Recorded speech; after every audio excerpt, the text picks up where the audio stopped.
ಇಲ್ಲಿ ನಡೆದಿರ್ತಕ್ಕಂಥ ಎಲ್ಲ ಆತ್ಮೀಯ ಪತ್ರಕರ್ತ ಮಿತ್ರರೇ ಮತ್ತು ಎಲ್ಲ ಮುದ್ದು ಮಕ್ಕಳೇ, ನನಗೆ ಭಾಳ ಖುಷಿ ಆಯ್ತು. ಯಾಕಂದರೆ ಆ ಮಕ್ಕಳಲ್ಲಿ ಭಾಳ ಉತ್ಸಾಹ ಇದೆ. ನಮ್ಮ ನಾಡಗೀತೆ ಹಾಡುವಾಗ ಭಾಳ ಉತ್ಸಾಹದಿಂದ ನಮ್ಮ ಮಕ್ಕಳು ಹಾಡ್ತಾ ಇದ್ದಾರೆ ಅಂತಂದರೆ ಅವರಲ್ಲಿ ಉತ್ಸಾಹ ಇದೆ ಅಂತಕ್ಕಂಥದ್ದು. ಅದಕ್ಕಾಗಿ ಎಲ್ಲ ಮಕ್ಕಳಿಗೆ ಅಭಿನಂದನೆಗಳು. ಈ ಶಾಲೆ 72 ಲಕ್ಷದ ವೆಚ್ಚದಲ್ಲಿ 5 ಕೋಣೆಗಳನ್ನು ಇಲ್ಲಿ ಕಟ್ಟಿದ್ದೀವಿ. ಇಲ್ಲಿ 550 ಸ್ಟ್ರೆಂತ್ ಇದೆ. ಇದಕ್ಕೆ ಇನ್ನೂ ಹೆಚ್ಚು ಇದನ್ನು ಬಲಪಡಿಸ್ತಕ್ಕಂಥ ಅವಶ್ಯಕತೆ ಇದೆ. ಅದಕ್ಕಾಗಿ ಇಲ್ಲೊಂದು 10 ಲಕ್ಷ ರೂಪಾಯಿ ಇಲ್ಲೊಂದು ಶೌಚಾಲಯ ಕೂಡ ಮಾಡ್ತಾ ಇದ್ದೀವಿ. ಅವ್ರು ಏನು ರಿಕ್ವೆಸ್ಟ್ ಮಾಡಿದ್ದಾರೆ ಅಂದರೆ, ಇಲ್ಲಿ ಇಂಗ್ಲೀಷ್ ಮೀಡಿಯಂ ಇರೋದ್ರಿಂದ ನಮ್ಮ ಗೋದಾಮ್ ಏರಿಯಾದ ಮಕ್ಕಳು ಕೂಡ ಇಲ್ಲೇ ಬರ್ತಾ ಇದ್ದಾರೆ. ಹಾಗಾಗಿ ಅಲ್ಲಿ ಮಕ್ಕಳ ಸಂಖ್ಯೆ ಕಮ್ಮಿ ಆಗಿದೆ, ಇಲ್ಲಿ ಜಾಸ್ತಿ ಆಗಿದೆ. ಅಂದರೆ ಮಕ್ಕಳಿಗೆ ನಮ್ಮ ಪಾಲಕರಿಗೆ ಇಂಗ್ಲೀಷ್ ಮೀಡಿಯಮಲ್ಲಿ ಓದಿಸ್ಬೇಕು ಅಂತಕ್ಕಂಥದ್ದು ಉದ್ದೇಶ ಇದೆ. ಅದಕ್ಕೆ ಅಲ್ಲಿನೂ ಪ್ರಾರಂಭ ಮಾಡೋಕ್ಕೆ ಹೇಳಿದ್ದೀನಿ ನಾನು.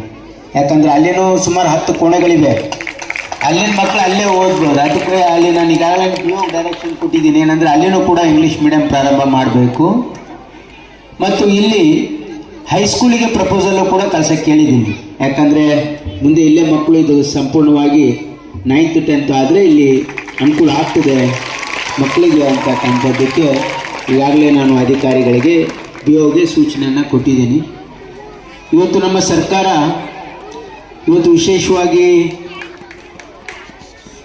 ಶಿಕ್ಷಣಕ್ಕೆ ಭಾಳ ಹೆಚ್ಚಿನ ಒತ್ತನ್ನು ಕೊಡ್ತಕ್ಕಂಥದ್ದು ಇವತ್ತು ನಮ್ಮ ಸರ್ಕಾರ ಮಾಡ್ತಾ ಇದೆ. ಹಿಂದೆ ಸಿದ್ದರಾಮಯ್ಯನವರು 3 ವರ್ಷ ಮುಖ್ಯಮಂತ್ರಿ ಅವರ ಸಮಯದಲ್ಲೂ ಕೂಡ ಶಿಕ್ಷಣಕ್ಕೆ ಹೆಚ್ಚಿನ ಒತ್ತನ್ನು ಕೊಟ್ಟಿದ್ದರು. ಈಗ ನಮ್ಮ ಮುಖ್ಯಮಂತ್ರಿಗಳಾಗಿರ್ತಕ್ಕಂಥ DK ಶಿವಕುಮಾರ್ ಅವರು ಕೂಡ ಶಿಕ್ಷಣಕ್ಕೆ ಹೆಚ್ಚಿನ ಒತ್ತನ್ನು ಕೊಡ್ತಾ ಇದ್ದಾರೆ. ಇದಕ್ಕೆ ಸಾಕ್ಷಿ ಏನು ಅಂತಂದರೆ, ನಮ್ಮ KKRDBಯಲ್ಲಿ 25% ಹಣವನ್ನು ನಾವು ಶಿಕ್ಷಣಕ್ಕೆ ಮೀಸಲಾಗಿಟ್ಟಿದ್ದೀವಿ. ಹಿಂದೆ ನಮ್ಮ ಮಧು ಬಂಗಾರಪ್ಪ ಅವರು ಶಿಕ್ಷಣ ಸಚಿವರಾಗಿದ್ದಾಗ ಅವರು ಭಾಳ ಮುತುವರ್ಜಿ ವಹಿಸಿ ಇವತ್ತು ನಮ್ಮ ಭಾಗದಲ್ಲಿ ಇವತ್ತು 10th ರಿಸಲ್ಟಲ್ಲಿ ಭಾಳಷ್ಟು ಬದಲಾವಣೆ ಆಯಿತು. ನಮ್ಮ ಜಿಲ್ಲೆಯಲ್ಲಿ ಇವತ್ತು ಸುಮಾರು 85%, ಜಿಲ್ಲಾದು 93% ಆಯಿತು. ನಮ್ದು ಎಷ್ಟಿದೆ? ಹಾಂ, ಜಿಲ್ಲೆದು 82 ಇದ್ರೆ ನಮ್ಮ ತಾಲೂಕದು 93% ಹೈಯೆಸ್ಟು ನಮ್ಮ ರಿಸಲ್ಟ್ ಬಂದಿದೆ. ಅಂದರೆ ಇಲ್ಲಿ ನಮ್ಮ ಅಧಿಕಾರಿಗಳು ಕೂಡ ಇದಕ್ಕೆ ಸಹಕಾರ ಕೊಟ್ಟಿದ್ದಾರೆ ಮತ್ತು ಶಿಕ್ಷಣ ಇಲಾಖೆಯೂ ಕೂಡ ಇದಕ್ಕೆ ಹೆಚ್ಚಿನ ಗಮನ ಕೊಟ್ಟಿದೆ. ಎಲ್ಲರ ಇಲ್ಲಿ ಶಿಕ್ಷಕರು ಮತ್ತು ಎಲ್ಲರೂ ಕೂಡ ಸಹಕಾರ ಕೊಟ್ಟಿರೋದ್ರಿಂದ ಇಂಪ್ರೂವ್ ಆಗಿದೆ. ಅದಕ್ಕೆ ನೆಕ್ಸ್ಟ್ ಇಯರ್ ಟಾರ್ಗೆಟ್ ಹೇಳಿದೆ 100% ರಿಸಲ್ಟ್ ಆಗಬೇಕು. ನಮ್ಗೆ 100% ರಿಸಲ್ಟ್. ಯಾಕಂದರೆ ಇದು ಸರ್ಕಾರಿ ಶಾಲೆ. ಇಲ್ಲಿ ಓದಿಸ್ತಕ್ಕಂಥ ಎಲ್ಲ ಟೀಚರ್ಸು ಇಲ್ಲಿ ಮೆರಿಟ್ ಆಧಾರದ ಮೇಲೆ ಸೆಲೆಕ್ಷನ್ ಆದವರು ಇದ್ದಾರೆ. ಹಾಗಾಗಿ ಒಳ್ಳೆ ಗುಣಮಟ್ಟದ ಟೀಚರ್ಸು ಇರ್ತಾರೆ. ಮತ್ತು ನಮ್ಮ ಸರ್ಕಾರ ಶಿಕ್ಷಣಕ್ಕೆ ಹೆಚ್ಚಿನ ಆದ್ಯತೆ ಕೊಡಬೇಕು ಅನ್ನೋ ಒಂದು ಕಾರಣಕ್ಕಾಗಿ ಸುಮಾರು 15,000 ಟೀಚರ್ಸ್ ರಿಕ್ರೂಟ್ಮೆಂಟ್ ಮಾಡೋದಕ್ಕೆ ನಮ್ಮ ಸರ್ಕಾರ ಅನುಮೋದನೆ ಕೊಟ್ಟಿದೆ. ಪ್ರಕ್ರಿಯೆ ಚಾಲ್ತಿಯಲ್ಲಿದೆ. 15,000 ಟೀಚರ್ಸ್. ಅದರಲ್ಲಿ 9,000 ಟೀಚರ್ಸ್ ಕಲ್ಯಾಣ ಕರ್ನಾಟಕ ಭಾಗದಲ್ಲಿ ಮಾತ್ರ ರಿಕ್ರೂಟ್ಮೆಂಟ್ ಆಗ್ತಾರೆ. ನಮ್ಮ 371 ಅಡಿಯಲ್ಲಿ 9,000 ಟೀಚರ್ಸು ಕಲ್ಯಾಣ ಕರ್ನಾಟಕ ಭಾಗದಲ್ಲಿ ಅಪಾಯಿಂಟ್ಮೆಂಟ್ ಮಾಡಬೇಕು ಅಂತಕ್ಕಂಥದ್ದಕ್ಕೆ ಈಗಾಗಲೇ ನಿರ್ಣಯ ಆಗಿದೆ. ಪ್ರಕ್ರಿಯೆ ಚಾಲ್ತಿಯಲ್ಲಿದೆ. ನಾನು ಯಾಕೆ ಮಾತು ಹೇಳ್ತಾ ಇದ್ದೇನೆ ಅಂದರೆ, ನಮ್ಮ ಸರ್ಕಾರಕ್ಕೆ ಶಿಕ್ಷಣದ ಬಗ್ಗೆ ಭಾಳ ದೊಡ್ಡ ಕಾಳಜಿ ಇದೆ. ಇವತ್ತು ನಮ್ಮ ತಾಲೂಕಿನಲ್ಲಿ ಸುಮಾರು 9 KPS ಶಾಲೆಗಳನ್ನು ಮಂಜೂರು ಮಾಡಿದ್ದೀವಿ. ಈಗಾಗಲೇ 9 ಶಾಲೆಗಳನ್ನು KPS ಶಾಲೆ, LKG to 12. ಯಾಕಂದರೆ ಈ ಒಂದು KPS ಕರ್ನಾಟಕ ಪಬ್ಲಿಕ್ ಸ್ಕೂಲಲ್ಲಿ LKGಯಿಂದ 12ನೇ PUC ಸೆಕೆಂಡ್ ಇಯರ್ವರೆಗೆ ಇರುತ್ತೆ. 9 ಈಗ ಮಾಡಿದ್ದೀವಿ. ಅವು ಎಲ್ಲೆಲ್ಲಿದೆ ಅಂತ ಕೂಡ ಓದಿ ಹೇಳ್ತೀನಿ. ಒಂದು ರಂಜೋಳು, ಹಂದರ್ಕಿ, ದುಗನೂರು, ಬುರುಕ್ಪಲ್ಲಿ, ಆಡ್ಕಿ, ಬಿಬ್ಬಳ್ಳಿ, ಕೋನಾಪುರ, ಕೋಡ್ಲ, ಕುರ್ಕುಂಟ. ಇವು 9 ಕಡೆಗೆ ಕರ್ನಾಟಕ ಪಬ್ಲಿಕ್ ಶಾಲೆಯನ್ನು ಈಗಾಗಲೇ ಮಂಜೂರಾಗಿದೆ. ಪ್ರತಿ ಶಾಲೆಗೆ 2 ಕೋಟಿ ರೂಪಾಯಿ ಇವತ್ತು ಹಣವನ್ನು ಕೂಡ ಮಂಜೂರು ಮಾಡಿದ್ದೀವಿ. ಪ್ರತಿ ಶಾಲೆಗೆ 2 ಕೋಟಿ ರೂಪಾಯಿ. ಇದಾದಮೇಲೆ 3 ಜೂನಿಯರ್ ಕಾಲೇಜನ್ನು ಪ್ರಪೋಸಲ್ ಕಳಿಸಿದ್ದೀವಿ. ಈಗಾಗಲೇ ಒಂದು ನಮ್ಮ ಗರ್ಲ್ಸ್ ಹೈಸ್ಕೂಲಿಗೆ ಜೂನಿಯರ್ ಕಾಲೇಜ್ ಆಗಿ ಈಗಾಗಲೇ ಆರ್ಡರ್ ಆಗಿದೆ. ಅದಾದಮೇಲೆ ಇನ್ನೂ 3 ಕಡೆನೂ ನಾವು ಪ್ರಪೋಸಲನ್ನು ಕೊಟ್ಟಿದ್ದೀವಿ. ಅದನ್ನು ಪ್ರೊಸೆಸ್ಸಲ್ಲಿದೆ. ಇಲ್ಲಿ ಇಲ್ಲಿ ಮೂರು ಮಾಡಕ್ಕೆ ಹೇಳಿದೀವಿ, ಸೈನ್ಸ್, ಆರ್ಟ್ಸ್ ಅಂಡ್ ಕಾಮರ್ಸ್. ಯಾಕಂದ್ರೆ ಬರೆಯೋರು ಇಲ್ಲಿ ನಮಗೆ ಕಾಮರ್ಸ್ ಕೊಟ್ಟಿದ್ರು ಭಾಳ ಅಡ್ಮಿಷನ್ ಆಗಿಲ್ಲ, ಅದಕ್ಕೆ ಸೈನ್ಸ್ ಅಂಡ್ ಆರ್ಟ್ಸ್ನು ಕೂಡ ಕೊಡೋಕ್ಕೆ ನಾನು ಹೇಳಿದ್ದೀನಿ. ಆ ಫೈಲ್ ಪ್ರೊಸೆಸ್ಸಲ್ಲಿ ಇದೆ. ನಾನು ಯಾಕೆ ಮಾತು ಹೇಳ್ತಾ ಇದ್ದೀನಿ ಅಂದರೆ, ನಮ್ಮ ಸರ್ಕಾರ ಇವತ್ತು ನಮ್ಮ ಸೇಡಂ ತಾಲೂಕಿನಲ್ಲಿ ಅಷ್ಟೇ ಅಲ್ಲ, ಇಡೀ ಕಲ್ಯಾಣ ಕರ್ನಾಟಕದಲ್ಲಿ, ಇಡೀ ಕರ್ನಾಟಕ ರಾಜ್ಯದಲ್ಲಿ ನಾವು ಹೆಚ್ಚಿನ ಆದ್ಯತೆಯನ್ನು ಕೊಡ್ತಾ ಇದ್ದೀವಿ. ಮತ್ತು ಮಾನ್ಯ ಮುಖ್ಯಮಂತ್ರಿಗಳಾಗಿರ್ತಕ್ಕಂಥ DK ಶಿವಕುಮಾರ್ ಅವ್ರದ್ದು ಒಂದು ಕನಸಿದೆ. ಏನು ಅಂತಂದರೆ, ಗ್ರಾಮೀಣ ಪ್ರದೇಶದಲ್ಲಿ ಗುಣಮಟ್ಟದ ಶಿಕ್ಷಣ ಸಿಗಬೇಕು. ಬರೀ ಪಟ್ಟಣ ಪ್ರದೇಶಗಳಲ್ಲಿ, ಬೆಂಗಳೂರಲ್ಲಿ, ಕಲಬುರಗಿಯಲ್ಲಿ, ದೊಡ್ಡ ದೊಡ್ಡ ಪಟ್ಟಣಗಳಲ್ಲಿ ಗುಣಮಟ್ಟದ ಶಿಕ್ಷಣ ಕೊಟ್ಟರೆ ಸಾಲದು.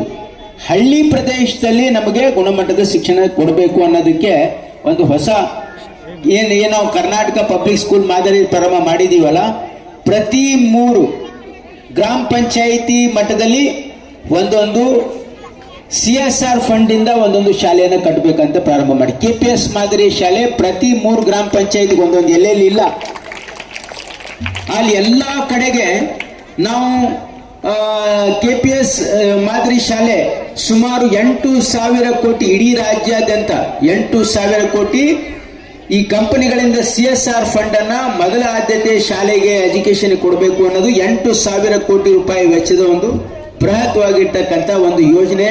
DK ಶಿವಕುಮಾರ್ ಇದು ಎಲ್ಲಿನೂ ಕೂಡ ಟೌನ್ ಅಲ್ಲಿ, ತಾಲೂಕಾ ಪ್ಲೇಸಲ್ಲಿ, ಜಿಲ್ಲಾ ಪ್ಲೇಸಲ್ಲಿ ಮಾಡಲ್ಲ. ಇವು ಕೇವಲ ಹಳ್ಳಿಗಳಲ್ಲಿ 3 ಪಂಚಾಯಿತಿ ಮಧ್ಯದಲ್ಲಿ ಎಲ್ಲೆಲ್ಲಿ KPS ಶಾಲೆ ಇಲ್ಲ ಅಲ್ಲಿ ಇವತ್ತು ನಾವು ಮಾಡಬೇಕು ಅಂತಕ್ಕಂಥದ್ದು, KPS ಮಾದರಿ ಶಾಲೆಗಳನ್ನು ಮಾಡಬೇಕು ಅಂತಕ್ಕಂಥದ್ದು ನಮ್ಮ ಸರ್ಕಾರದ ಮಾನ್ಯ ಮುಖ್ಯಮಂತ್ರಿಗಳಾಗಿರ್ತಕ್ಕಂಥ DK ಶಿವಕುಮಾರ್ ಅವರ ಒಂದು ಕನಸು. ಇವತ್ತು ನಾವು ಅದನ್ನು ಎಲ್ಲರೂ ಸೇರಿ ಅದನ್ನು ಮಾಡ್ತಕ್ಕಂಥದ್ದಕ್ಕೆ ಈಗಾಗಲೇ ನಿರ್ಣಯ ಮಾಡಿದ್ದೀವಿ. ಆ ನಿಟ್ಟಿನಲ್ಲಿ ಇವತ್ತು ನಮ್ಮ ಸರ್ಕಾರ ಮೊದಲು 9 ಸರ್ಕಾರದಿಂದಲೇ 9 KPS ಶಾಲೆ ಮಾಡ್ತಾ ಇದ್ದೀವಿ. ಅದ ನಂತರ ಇಡೀ ರಾಜ್ಯಾದ್ಯಂತ ನಾವು CSR ಫಂಡಲ್ಲಿ ಕೂಡ ಮಾಡಬೇಕು ಅಂತಕ್ಕಂಥದ್ದು ನಮ್ಮ ಉದ್ದೇಶ ಇದೆ. ಹಾಗಾಗಿ ಇವತ್ತು ಈಗಾಗಲೇ ನಮ್ಮ ಸರ್ಕಾರ ಜನಪರವಾಗಿರ್ತಕ್ಕಂಥ, ಯಾಕಂದ್ರೆ ಕೇವಲ ಗ್ಯಾರಂಟಿಗಳನ್ನು ಸಾಮಾನ್ಯ ಜನರಿಗೆ ಕೊಟ್ಟರೆ ಸಾಲದು. ಇವತ್ತೆಲ್ಲ ನಮ್ಮೆಲ್ಲ ಮಕ್ಕಳಿದ್ದಾರೆ, ಇಲ್ಲೆಲ್ಲ ಮಧ್ಯಾಹ್ನದ ಬಿಸಿ ಊಟ ಸಿಗ್ತಾ ಇದೆಯಲ್ಲಮ್ಮ. ಈಗೆಲ್ಲ ನಮ್ಮ ಸರ್ಕಾರ, ಹಿಂದೆ ಸಿದ್ದರಾಮಯ್ಯನವ್ರ ಸರ್ಕಾರ ಇದ್ದಾಗಲೂ ಕೂಡ ಇವತ್ತು ಮಕ್ಕಳಿಗೆ ಶೂ ಕೊಡ್ತಕ್ಕಂಥ ಶೂ ಭಾಗ್ಯ ಆಗಿರ್ಬೋದು, ಮಕ್ಕಳಿಗೆ ಅನ್ನ ಕೊಡ್ತಕ್ಕಂಥ ಇದು ಮಿಡ್ ಡೇ ಮೀಲ್ ಆಗಿರ್ಬೋದು, ಮಕ್ಕಳಿಗೆ ಮೊಟ್ಟೆ ಕೊಡ್ತಾ ಇರ್ತಕ್ಕಂಥ, ಮೊಟ್ಟೆ ಕೊಡ್ತಾ ಇದ್ದಾರ, ಮೊಟ್ಟೆ ಕೊಡ್ತಕ್ಕಂಥ ಕಾರ್ಯಕ್ರಮ ಆಗಿರ್ಬೋದು, ಮಕ್ಕಳಿಗೆ ಹಾಲು ಕೊಡ್ತಕ್ಕಂಥ ಶಿರಭಾಗ್ಯ ಕಾರ್ಯಕ್ರಮ ಆಗಿರ್ಬೋದು, ಇವೆಲ್ಲ ರಾಗಿ ಮಾಲ್ಟ್ ಕೊಡ್ತಕ್ಕಂಥ ಕಾರ್ಯಕ್ರಮ ಎಲ್ಲ ಯಾತಕ್ಕಾಗಿ ಮಾಡಿದೀವಿ ಅಂದ್ರೆ, ನಮ್ಮ ಮಕ್ಕಳು ಏನು ಬಡವ್ರ ಮಕ್ಕಳು ಇಲ್ಲಿ ಬರ್ತಾರೆ ಶಾಲೆಗಳಲ್ಲಿ, ಅವರಿಗೆ ಎಲ್ಲಾ ರೀತಿಯ ಪೌಷ್ಟಿಕ ಆಹಾರದ ಜೊತೆಗೆ ಅವರ ಬುದ್ಧಿಮಟ್ಟವನ್ನು ಹೆಚ್ಚು ಮಾಡಲಿಕ್ಕೆ, ಗುಣಮಟ್ಟದ ಶಿಕ್ಷಣ ಕೊಡಲಿಕ್ಕೆ ನಮ್ಮ ಸರ್ಕಾರದ ಪ್ರಯತ್ನ ಇದೆ. ಅದಕ್ಕೆ ನಮ್ಮ ಮಕ್ಕಳಿಗೆ ಒಂದು ಏನಂದ್ರೆ, ನೀವೆಲ್ಲ ಸರಿಯಾಗಿ ಓದಿದ್ರೆ ನಿಮಗೆ ಒಳ್ಳೆಯ ಭವಿಷ್ಯ ಇದೆ. ಈ ಒಂದು ನಮ್ಮ ಸಂವಿಧಾನದ ಅಡಿಯಲ್ಲಿ ನಿಮಗೆ ಹಕ್ಕಿದೆ. ಅದಕ್ಕೆ ನೀವೆಲ್ಲ ಸರಿಯಾಗಿ ಓದಿದ್ರೆ ಈ ಸಂವಿಧಾನ ನಿಮಗೆ ಏನು ಹಕ್ಕು ಕೊಟ್ಟಿದೆ ಅಂತಕ್ಕಂಥದ್ದು ನಿಮ್ಗೆ ಅರ್ಥ ಆಗ್ತದೆ. ಮತ್ತು ಇಲ್ಲಿ ನಮ್ಮ ಭಾಗದಲ್ಲಿ ಆರ್ಟಿಕಲ್ 371J ವಿಶೇಷ ಕಾನೂನು ಇರೋದ್ರಿಂದ ನಿಮ್ಮ ಮಕ್ಕಳು ಡಾಕ್ಟರ್ ಆಗಲಿಕ್ಕೆ, ಇಂಜಿನಿಯರ್ ಆಗಲಿಕ್ಕೆ, ಸರ್ಕಾರಿ ನೌಕರಿಗಳಲ್ಲಿ ನಿಮಗೆಲ್ಲ ಒಳ್ಳೆ ವಿದ್ಯಾಭ್ಯಾಸ ಪಡೆದು ಒಳ್ಳೆ ಕಡೆ ನಿಮಗೆ ನೌಕರಿ ಸಿಗ್ತಕ್ಕಂಥ ಅವಕಾಶ ಇದೆ. ಅದಕ್ಕೆ ನೀವೆಲ್ಲ ಸರಿಯಾಗಿ ಓದಬೇಕು. ನೀವೆಲ್ಲ ಸರಿಯಾಗಿ ಓದಿದ್ರೆ ನಿಮಗೆ ಒಳ್ಳೆ ಭವಿಷ್ಯ ಇದೆ. ಇಲ್ಲಿ ಹೆಣ್ಮಕ್ಳು ಬಹಳ ಜನ ಇದ್ದಾರೆ, ನೀವೆಲ್ಲ ಸರಿಯಾಗಿ ಓದ್ರಿ. ನೀವು ಗಂಡಸ ಮಕ್ಕಳನ್ನು ಕೂಡ ನೀವು ಸರಿಯಾಗಿ ಓದಿದ್ರೆ ನಿಮಗೆ ಒಳ್ಳೆ ಭವಿಷ್ಯ ಇದೆ. ನಮ್ಮ ಸರ್ಕಾರ ಇವತ್ತು ಬಡವರ ವಿಷಯದಲ್ಲಿ ಬಹಳ ಒಂದು ಆಸಕ್ತಿ ಇದೆ. ಅದಕ್ಕೇನೆ ನಾವು 5 ಗ್ಯಾರಂಟಿಗಳನ್ನು ಕೊಡ್ತಾ ಇದ್ದೀವಿ. ನಾವು ಯಾಕೆ 5 ಗ್ಯಾರಂಟಿಗಳು ಕೊಡ್ತಾ ಇದ್ದೀವಿ? ಬಹಳಷ್ಟು ಜನ ಟೀಕೆ ಮಾಡ್ತಾರೆ ನಮಗೆ, ಏನಂದ್ರೆ ಇವರೆಲ್ಲ ಖಜಾನೆಯಲ್ಲಿ ಇರ್ತಕ್ಕಂಥ ಹಣ ಎಲ್ಲ ಬಡವರಿಗೆ ಕೊಟ್ಟು ಬಿಡ್ತಾ ಇದ್ದಾರೆ.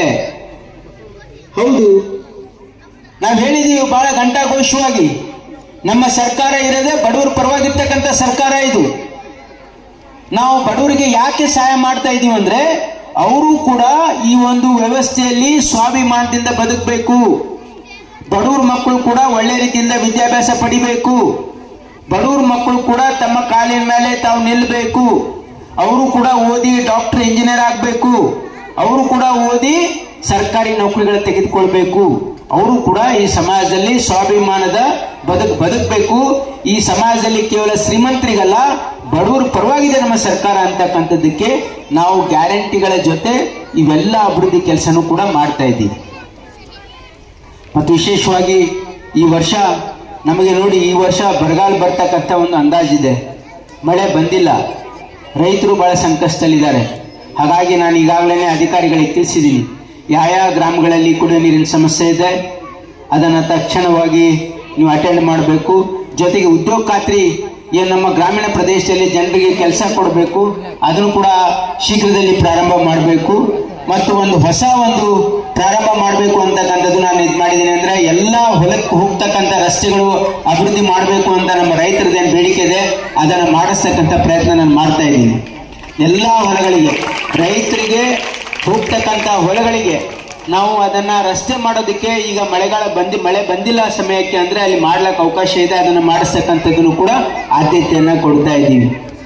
ಜೊತೆಗೆ ಈಗ ಸೇಡಂ ಪಟ್ಟಣದಲ್ಲಿ ಅನೇಕ ಅಭಿವೃದ್ಧಿ ಕೆಲಸಗಳನ್ನು ಈಗಾಗಲೇ ಮಾಡಿದ್ದೀವಿ. ನಾವು ಇಂಡೋರ್ ಸ್ಟೇಡಿಯಂ ಮಾಡಿದ್ದೀವಿ, ಈಗಾಗಲೇ ಅದು ಪ್ರಾರಂಭ ಆಗಿದೆ. ಅಲ್ಲಿ 4 ಏನಂದರೆ ಬ್ಯಾಡ್ಮಿಂಟನ್ ಕೋರ್ಟ್ಸ್ ಇದೆ, ವುಡನ್ ಫ್ಲೋರಿಂಗ್ ಇದೆ. ಅದು ಗುಲ್ಬರ್ಗಾದಲ್ಲೂ ಕೂಡ ಇಷ್ಟೊಂದು ಚೆನ್ನಾಗಿಲ್ಲ, ಅಷ್ಟೊಂದು ಒಳ್ಳೆ ಗುಣಮಟ್ಟದ ಇಂಡೋರ್ ಸ್ಟೇಡಿಯಂ ಇದೆ. ಅದ್ರ ಪಕ್ಕದಲ್ಲಿ ಒಂದು ಸ್ವಿಮ್ಮಿಂಗ್ ಪೂಲನ್ನು ಕಟ್ತಾ ಇದ್ದೀವಿ. ಆ ಸ್ವಿಮ್ಮಿಂಗ್ ಪೂಲು ಎಷ್ಟಂದರೆ ಅದು ಒಲಿಂಪಿಕ್ ಸೈಜ್ ಸ್ವಿಮ್ಮಿಂಗ್ ಪೂಲ್. ಅದು ಇಡೀ ನಮ್ಮ ಏನು ಒಲಿಂಪಿಕ್ ಅದರಲ್ಲಿ ಆಡ್ತಾರಲ್ಲ ಅಷ್ಟು ದೊಡ್ಡ ಸ್ವಿಮ್ಮಿಂಗ್ ಪೂಲು, 50x25 ಮೀಟರ್ಸ್ ಅಷ್ಟು ದೊಡ್ಡ ಸ್ವಿಮ್ಮಿಂಗ್ ಪೂಲು. ಎಲ್ಲ ಮಕ್ಕಳು ಕೂಡ ಅದರಲ್ಲಿ ಕಲಿಬೋದು. ಯಾಕಂದರೆ ಸೇಡಂನಲ್ಲಿ ಇವತ್ತು ಸ್ಟೇಡಿಯಂ ಆಗಿರ್ಬೋದು, ಔಟ್ಡೋರ್ ಸ್ಟೇಡಿಯಂ ಆಗಿರ್ಬೋದು, ಇಂಡೋರ್ ಸ್ಟೇಡಿಯಂ ಆಗಿರ್ಬೋದು, ಮತ್ತು ನಮ್ಮ ಸ್ವಿಮ್ಮಿಂಗ್ ಪೂಲ್ ಆಗಿರ್ಬೋದು, ಇವೆಲ್ಲವನ್ನು ಇವತ್ತು ಯಾಕೆ ಮಾಡ್ತಾ ಇದೀವಿ ಅಂದರೆ ಸೇಡಂ ನಗರದಲ್ಲಿ, ಸೇಡಂ ತಾಲೂಕಿನ ಜನರಿದ್ರ ಲಾಭ ಪಡೀಲಿಕ್ಕೆ ಇವತ್ತು ವಿಶೇಷವಾಗಿ ನಮ್ಮ ಡಿಗ್ರಿ ಕಾಲೇಜಲ್ಲಿ ನಾವು ಒಳ್ಳೆಯ ಗುಣಮಟ್ಟದ ಶಿಕ್ಷಣ ಸಿಗಬೇಕು ಅಂತ ಹೇಳಿ ಅಲ್ಲಿನೂ ಕೂಡ ನಾವು ಸಾಕಷ್ಟು ಬದಲಾವಣೆಗಳನ್ನು ಮಾಡ್ತಾ ಇದ್ದೀವಿ. ಅಲ್ಲಿ ನಾವು ಲೈಬ್ರರಿ ಕಟ್ತಾ ಇದ್ದೀವಿ. ಅಲ್ಲಿ ಹಾಲ್ ಸುಮಾರು 8 ಕೋಟಿ ರೂಪಾಯಲ್ಲಿ ಸ್ಯಾಂಕ್ಷನ್ ಮಾಡಿಸಿದ್ದೀವಿ. ಆಮೇಲೆ ನಮ್ಮ ಸ್ಟೇಡಿಯಂ ಅಭಿವೃದ್ಧಿ ಕೂಡ 5 ಕೋಟಿ ಹೆಚ್ಚು ಮೊತ್ತ ಮಂಜೂರು ಮಾಡಿಸಿದ್ದೀವಿ. ನಮ್ಮ ಆಸ್ಪತ್ರೆಗೂ ಕೂಡ ಮತ್ತೆ 4 ಕೋಟಿ ಸ್ಯಾಂಕ್ಷನ್ ಮಾಡಿಸಿದ್ದೀನಿ ನಾನು, ಅಲ್ಲಿ OPD ಕಟ್ಟೋದಕ್ಕೆ ಸಪ್ರೇಟ್. ಅಲ್ಲಿ ನಮ್ಮ PWD ಜಾಗ ಏನಿತ್ತು ಅದನ್ನು ಹಸ್ತಾಂತರ ಮಾಡಿಸಿದ್ದೀನಿ ಅದಕ್ಕೆ ಹೆಲ್ತ್ ಡಿಪಾರ್ಟ್ಮೆಂಟ್ಗೆ. ಅಲ್ಲಿ ಅದನ್ನು ಎಕ್ಸ್ಪಾನ್ಷನ್ ಮಾಡೋದನ್ನು ಕೂಡ ಮಾಡ್ತಾ ಇದ್ದೀವಿ. ನಮ್ಮ ಸೇಡಂನಲ್ಲಿ ನಾವು ನರ್ಸಿಂಗ್ ಕಾಲೇಜ್ ಮಾಡಿದ್ದೀವಿ, ನಮ್ಮ ಸೇಡಂನಲ್ಲಿ ಪ್ಯಾರಾಮೆಡಿಕಲ್ ಕಾಲೇಜ್ ಮಾಡಿದ್ದೀವಿ, ನಮ್ಮ ಸೇಡಂನಲ್ಲಿ ಒಂದು GDTC ಒಂದು ಕಾಲೇಜನ್ನು ಮಾಡಿದ್ದೀವಿ. ಅದನ್ನು ಕೂಡ ಅಡಿಗಲ್ಲಿ ಸುಮಾರು 72 ಕೋಟಿ ರೂಪಾಯಿ ವೆಚ್ಚದಲ್ಲಿ GDTCನೂ ಕಟ್ತಾ ಇದ್ದೀವಿ. ಇವೆಲ್ಲ ಕೆಲಸ ನಮ್ಮ ಸೇಡಂ ತಾಲೂಕಿನ ಜನರ ಅನುಕೂಲಕ್ಕಾಗಿ ಮಾಡ್ತಾ ಇದ್ದೀವಿ. ಹಾಗಾಗಿ ಇವತ್ತು ನೀವು ನಮ್ಮ ಇಲ್ಲಿರ್ತಕ್ಕಂಥ ಮಕ್ಕಳಿಗೆ ನೀವು ಒಳ್ಳೆಯ ರೀತಿಯಿಂದ ಓದಿದರೆ ನಿಮಗೆ ಒಳ್ಳೆಯ ಭವಿಷ್ಯ ಇದೆ. ಹಾಗಾಗಿ ತಾವೆಲ್ಲ ಒಳ್ಳೆ ರೀತಿಯಿಂದ ಓದಿ ನಿಮಗೆಲ್ಲ ಒಳ್ಳೆಯದಾಗಲಿ ಅಂತಕ್ಕಂಥ ಮಾತನ್ನು ಹೇಳಿ ತಮ್ಮೆಲ್ಲರಿಗೂ ವಂದಿಸಿ 2 ಮಾತನ್ನು ಮುಗಿಸ್ತೀನಿ. ನಮಸ್ಕಾರ.